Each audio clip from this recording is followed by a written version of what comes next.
Hey guys, welcome to Tutorial Guru. Today we'll be learning how to unlock WhatsApp, and now let's dive right in.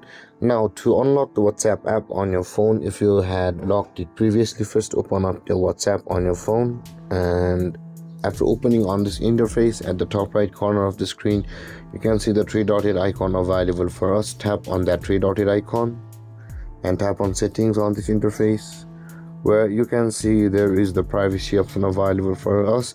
Tap on privacy, and now from over here scroll down till you can find there is the app lock enabled immediately option available for us. Tap on it.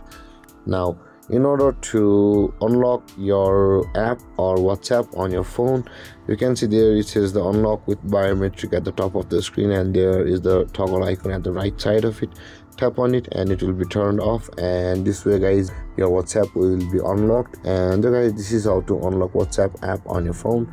And if you have any confusions or questions regarding the topic, feel free to comment in the comment section below, and don't forget to like, subscribe and hit that bell icon for more videos. Thank you for watching guys. Peace.